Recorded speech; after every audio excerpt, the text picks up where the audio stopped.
दोस्तों, आज मैं आप लोगों के सामने 1960 में प्रकाशित प्रथम संस्करण इसका तो 1967 में आया था, बहती गंगा का। उस पर आपके सामने बातचीत करने के लिए उपस्थित हूँ। जैसा कि आप लोगों को पता है कि यह वैश्विक महामारी एक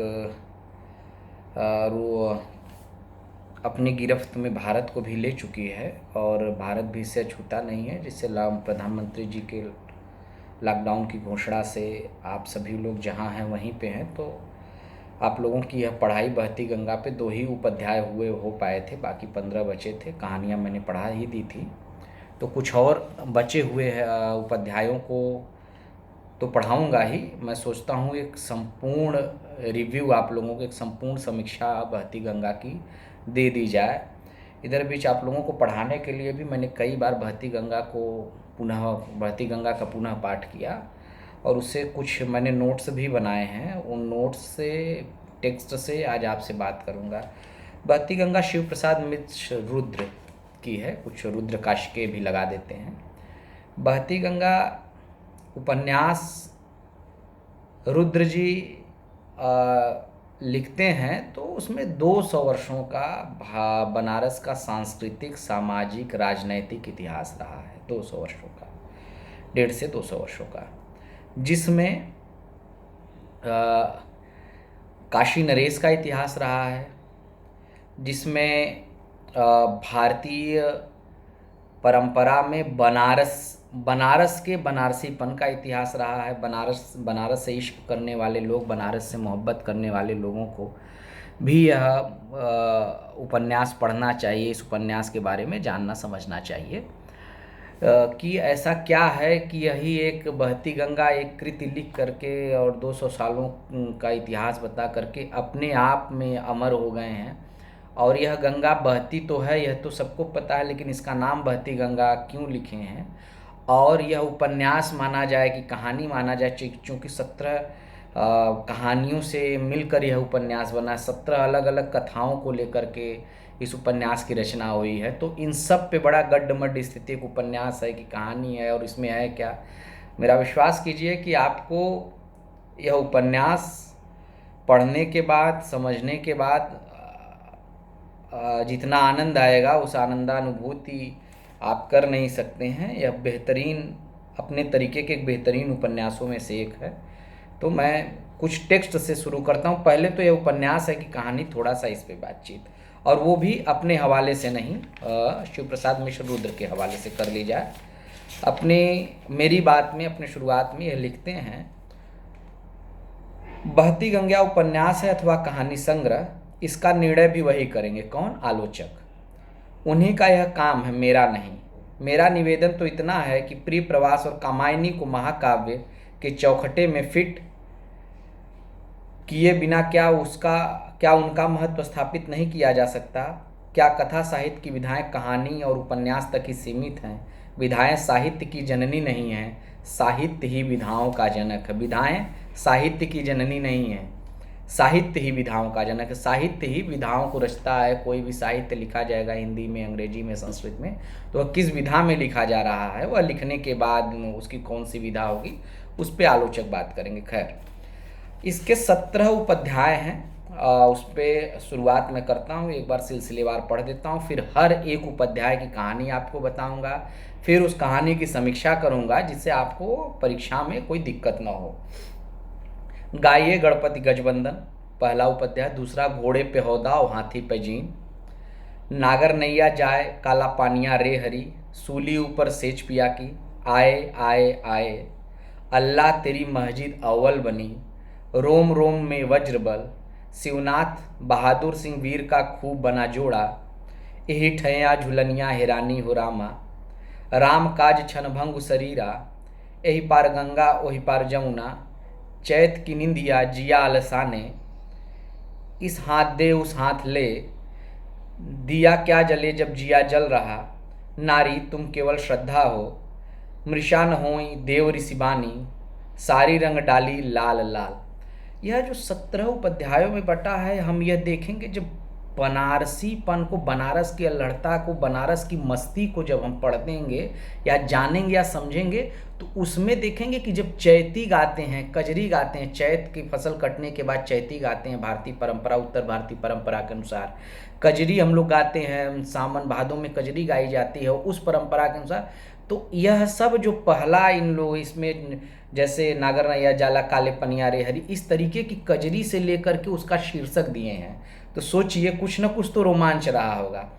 एक इसके साथ जो थोड़ी सी दिक्कत आती है बहती गंगा को लेकर के, बहती गंगा को लेकर के एक दिक्कत आती है, बच्चों को पढ़ाते समय भी मैंने उनसे पूछा था, क्योंकि बीए के बच्चे स्नातक के हैं तो ज़्यादा बेहतर बताएंगे, उनको पढ़ना रहता है, हम लोग तो पढ़ चुके हैं तो हम लोगों को वह दिक्कत थोड़ी कम समझ में आती है। तो कहे सर इसका शब्द जो है, इसकी भाषा थोड़ी कठिन है।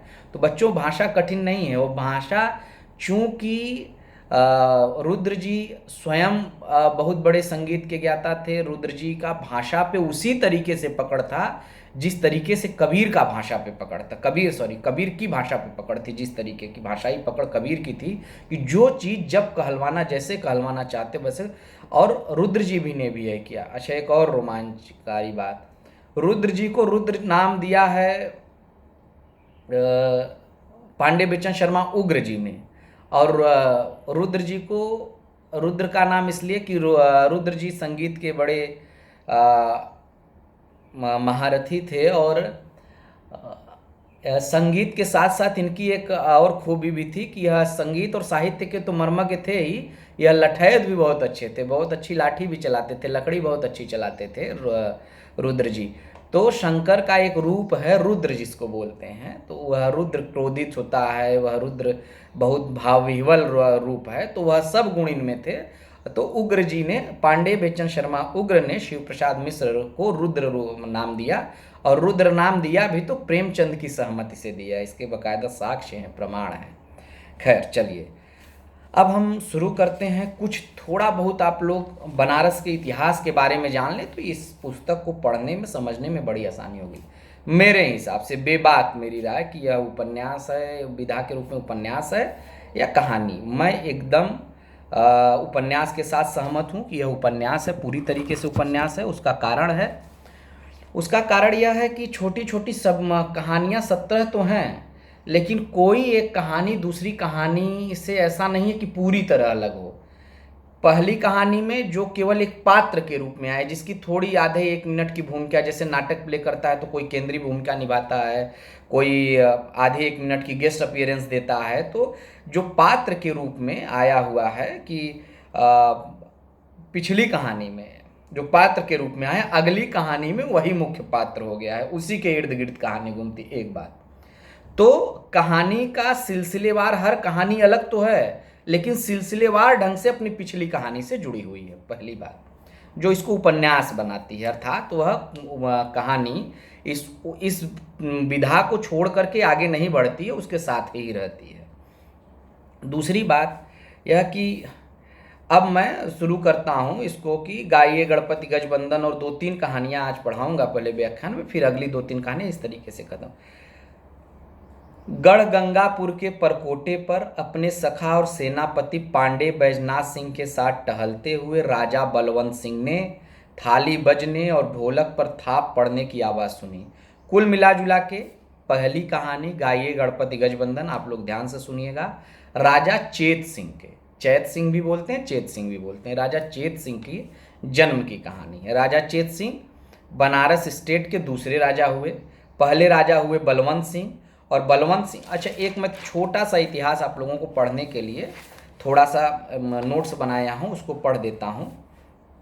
राजा चेत सिंह का किला यहीं शिवाला पे है, राजा चेत सिंह ने वो किला बनाया, तो वही राजा जो रामनगर के किले वाले हैं, उसके पहले रामनगर का किला 1901 वगैरह में निर्माण हुआ, उसके पहले जो चेत सिंह ने किला बनवाया था 1770 से 1780 के दशक में, तो वह शिवाला पे था। शिवाला यहीं भदैनी, आप लोग घाट पे घूमते जाते होंगे, 80 घाट से 2-3-4 घाट आगे उसको शिवाला बोलते हैं। तो उस पर राजा चेत सिंह का किला है, बाकायदा किला, मैं उसका इतिहास बता देता हूँ तब आप लोगों को थोड़ा ज़्यादा समझने में आएगी।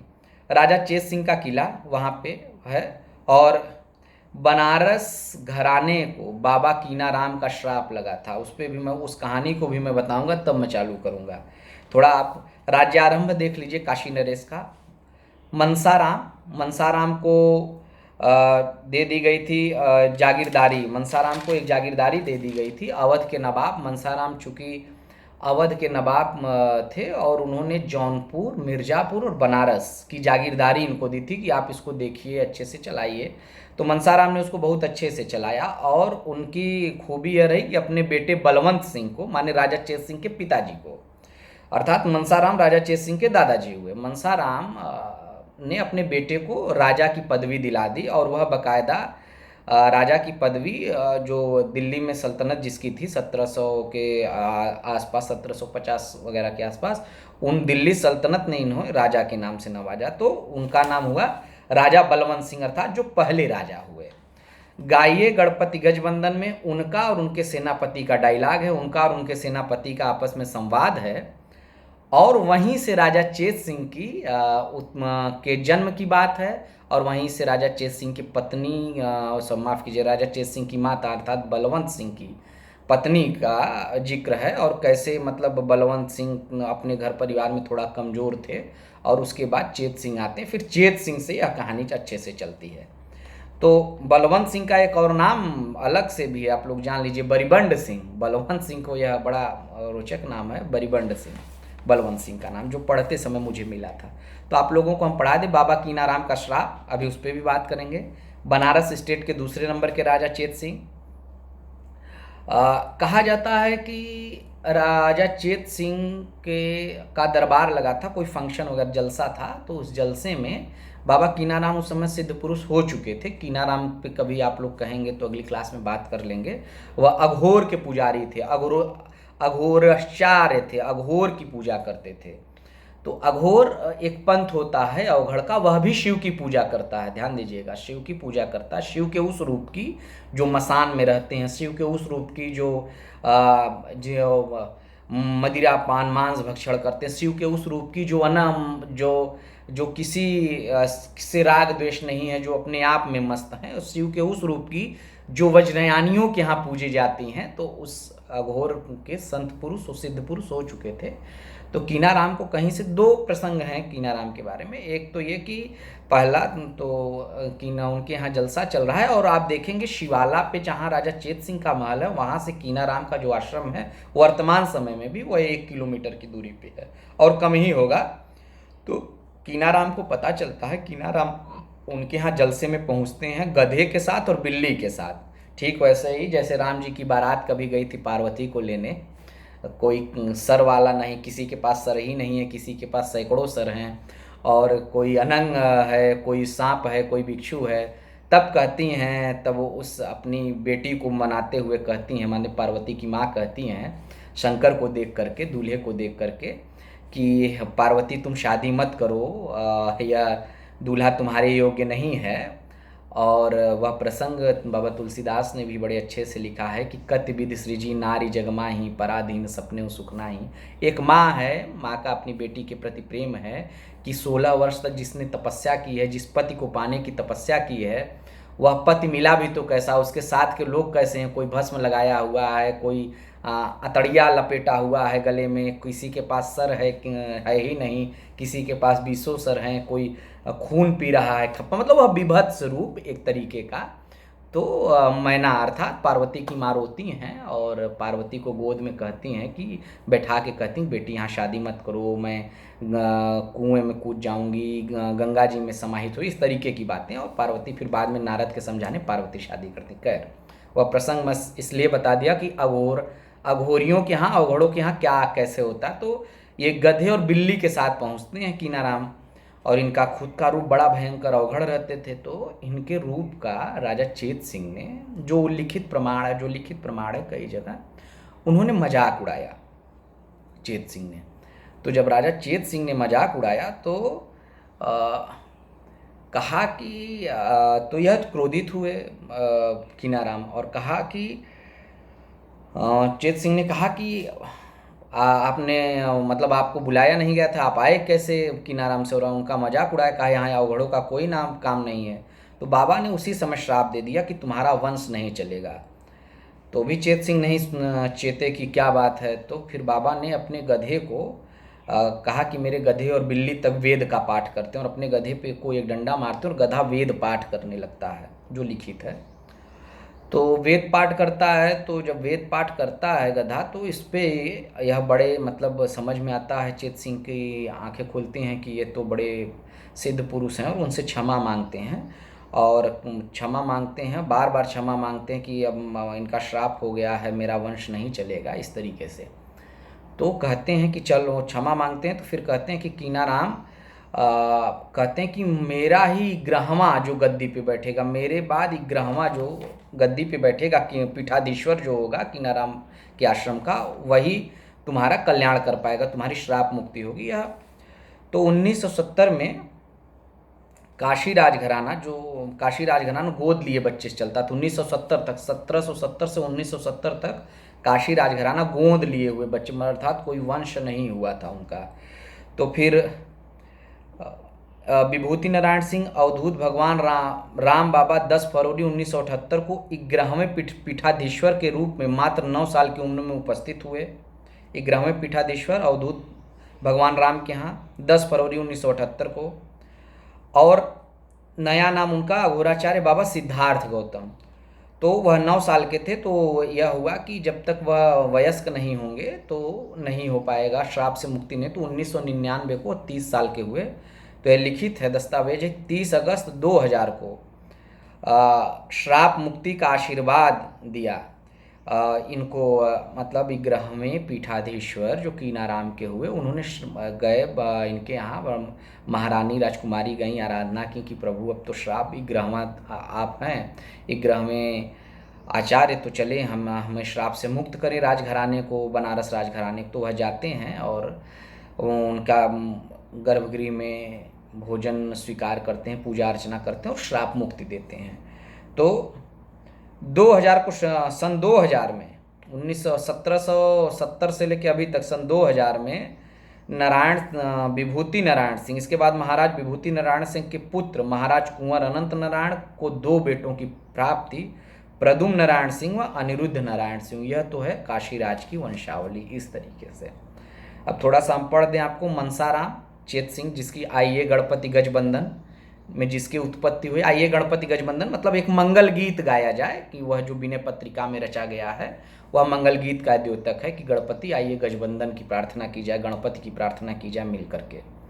तो मनसाराम पहले जो जागीरदार थे, राजा नहीं थे, उन्होंने अपने बेटे मनसाराम 1736 से 1740, बलवंत सिंह जिनको बरिबंड सिंह के भी नाम से जाना जाता है 1740 से 1770। अब आते हैं राजा चेत सिंह 1770 से 1780। इसी पे एक और प्रकरण में पढ़ा दूं, बता दूं आप लोगों को, उसके बाद हम आगे बढ़ते हैं। 1781 में आप देखेंगे कि एक मौलवी है, 1781 की कथा लिखते हैं जयशंकर प्रसाद, गुंडा।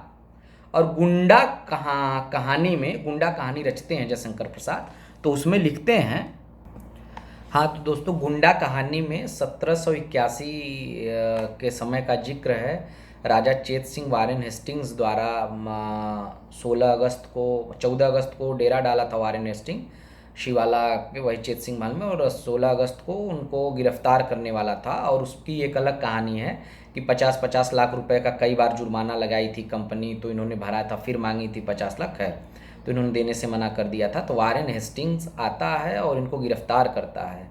तो उसमें महारानी पन्ना, चेत सिंह की जो पत्नी महारानी पन्ना से थोड़ा सा जो गुंडा है ननकू सिंह, अच्छा काशी की एक और परंपरा रही है दोस्तों, इसको जानना चाहिए, एक गुंडा की परंपरा रही है। गुंडा की परंपरा, वह कतई ऐसा नहीं है कि वह गुंडा है, वह बेलौस है, अद्भुत साहसी है, विकट साहसी है। वैसा साहस होना बहुत कम है। ऐसे लोगों की यह परंपरा यहाँ पे रही है जो हमेशा से अंग्रेजों से लोहा लेते आए हैं, और वारेन हेस्टिंग को भगाने में इनका योगदान रहा है, तो उस पर भी अभी मैं आऊँगा।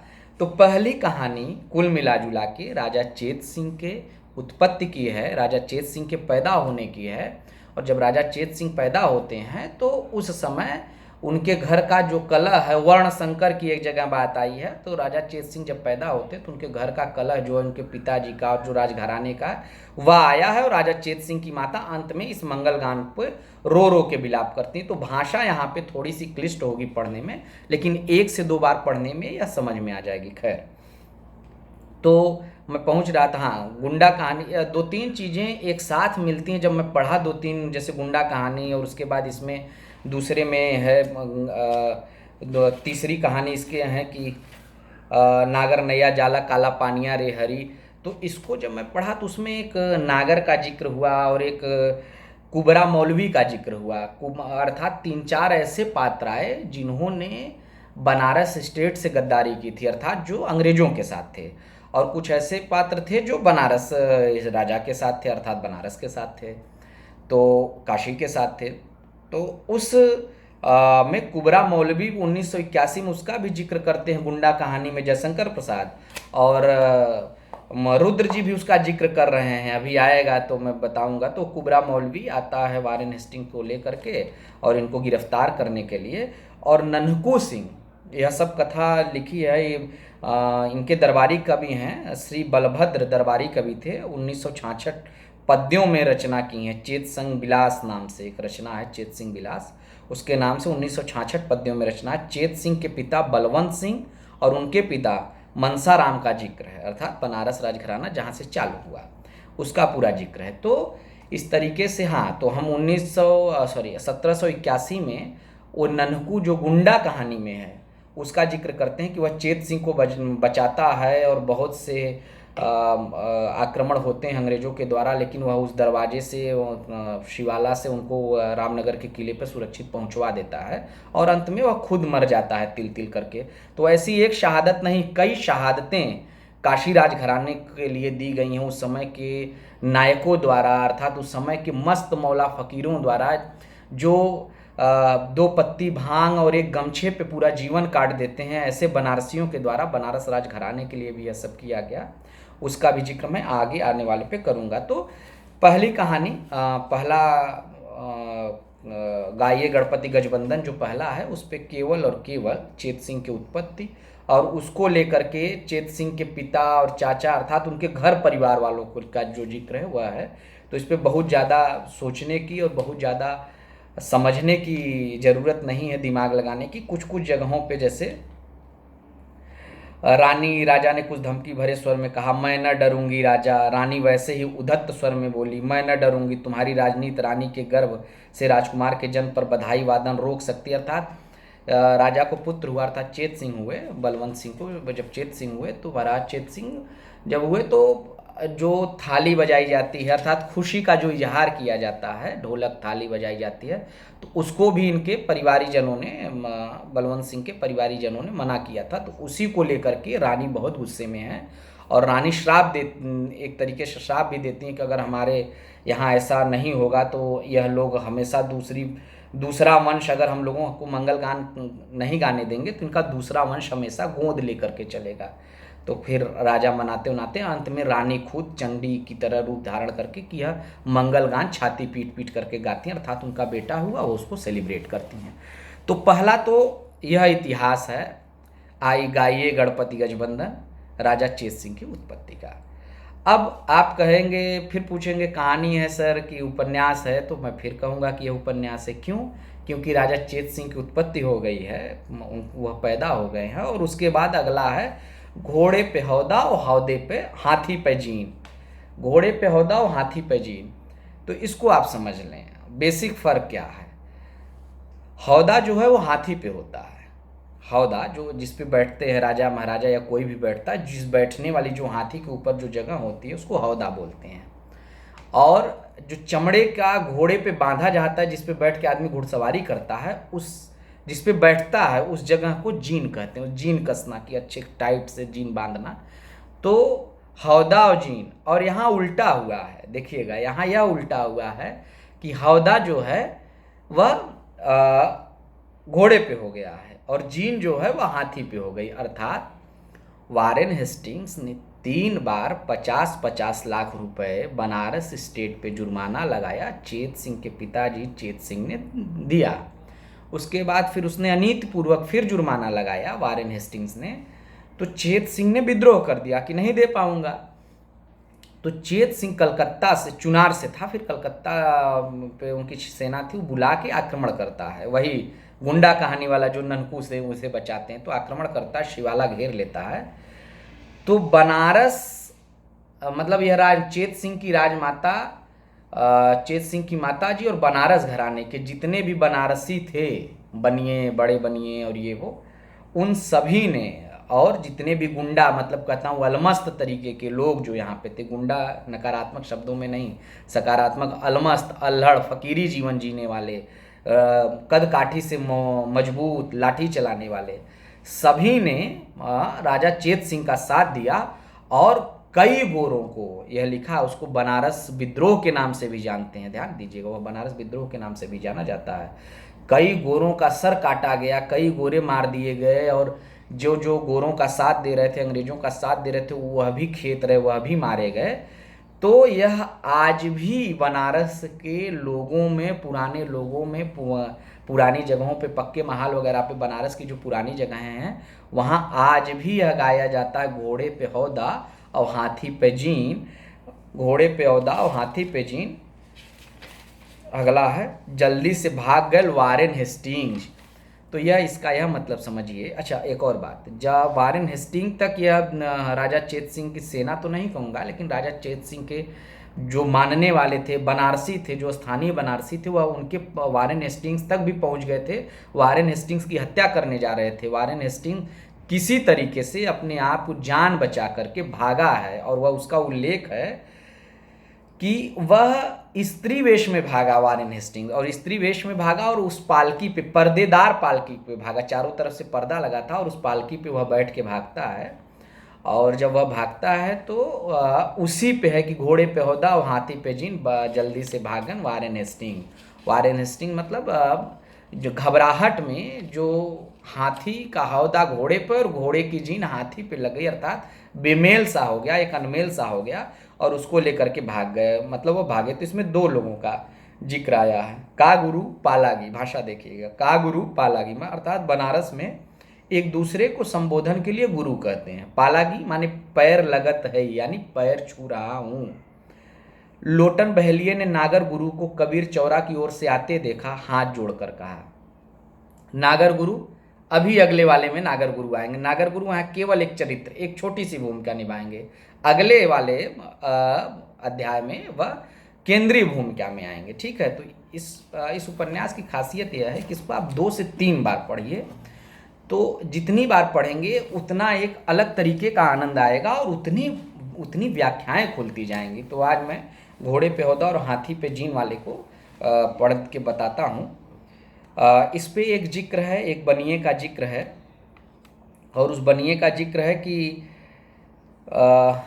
लोटन गुरु के समीप बढ़ाया और हंसकर देश वो राजमाता का हुक्म है, और का सुनल कि ना ही कंपनी बहादुर भाग गए, अर्थात वारेन हेस्टिंग भाग जाता है। नागर की उत्सुकता बढ़ गई। उसने लोटन का हाथ थाम कर जहाँ आजकल ज्ञान मंडल यंत्रालय भवन वहीं बने एक चबूतरे पर बिठा दिया। नगर में चारों ओर सन्नाटा छाया हुआ था। तो इसमें एक साव जी का वर्णन है। साव जी माने बड़े बनिए का वर्णन, जिसके पास धन ज़्यादा है और युद्ध में धन की आवश्यकता होती है। तो महारानी ने उस साव को बुलवा रखा है अपने यहाँ। तो लोटन बहेलिया जो है महारानी के यहाँ से जो आता है, वो उनका सैनिक रहा होगा, तो वह नागर से प्रणाम करता है और उसके बाद उस साव को कहता है कि चले आइए मेरे यहाँ। मतलब महारानी ने बुलाया। तो साव की 2 पत्नियां हैं। एक बहुत, उनका थोड़ा सा जिक्र मैं कर दूं, 1-2 भाषाओं का जिक्र कर दूं। साहेबवा वाली भूसा वाली कोठरी में लुकल रहा। जब हम ई खबर राजमाता के देहली तो कहलिन कि बस यही मौका है, हाथी पर जीन कस द और घोड़ा पर हौदा, जिनमें मालूम हो कि साहेबवा घबराए के भागल है। अर्थात युद्ध में चालाकी से भी वह जीत रही हैं, कि कह रही हैं कि हाथी का हौदा घोड़े पे कस दो और घोड़े की जीन हाथी पे, तो जिससे लगेगा कि वह घबरा के भाग गया, स्त्री वेश में भागा ही था। तो इतने में बनारसियन के फेर जोश आ जाई। इतने में बनारसियन मतलब यह देखते ही बनारसी फिर से उत्साहित हो जाएंगे, फिर से उनको जोश का संचार हो जाएगा। सुनना गुरु लड़िकवा का चिल्लात हैं अन और ओहर देखला लबदन सहुआ। लबदन लबदन जिस साहू का, जिस बनिए का मैंने बताया था कि इस बनियों को राजमाता ने बुलाया था। लबदन सहुआ अपने बाल बच्चा ले ले कहाँ जाता हो। ए सारे माने ए सारी ये भाषा है। देखो भाषा कहीं बाधक नहीं बन रही है। ए सारे मतलब ए सारे माने एक संबोधन है उसके लिए। ए सारे के हियाँ गईली तक कहवाए देहलेस कि घरे नाही हवन। बनारसियों को कहते कहाँ जात हौवा, तो हवन, ठीक है। यह ओकारांत इकारांत का जो एक मैटर है। तनी पूछी कि घरे नाही रहला तो अब आए कहाँ से गयल। लोटन चबूतरे से कूदा, नागर ने भी उसका अनुसरण किया। इतने में बेलगाम घोड़ी की तरह चंचल और गुलाब के फूल सी रंगीन छरहरी सौहाइन ने जेवरों की पिटारी और जोर से बगल में दबाते हुए बिजली की तरह चमक कर कहा, मर की नौना। अर्थात ये लब्धन साव बनारस राजमाता का वह नहीं, उनके पास नहीं जाना चाह रहा था और अपने को अपना पैसा नहीं देना उनको चाह रहा था बनारस के युद्ध में, बनारस विद्रोह के समय में। तो दो उसकी स्त्रियां हैं, एक दुबली पतली छरारी सी, एक मोटी बारी भरकम। तो दोनों को लेकर के वह भाग रहा था, तब तक वह पकड़ा जाता है। तो उसकी पत्नी जो है जेवर की पोटली दबाए हुए है। तो मर की नौना माने गाली है बनारसियों की। वह लोटन को और नागर को देख करके गाली देती है। एक इसी पे थोड़ा प्रेम प्रसंग भी है।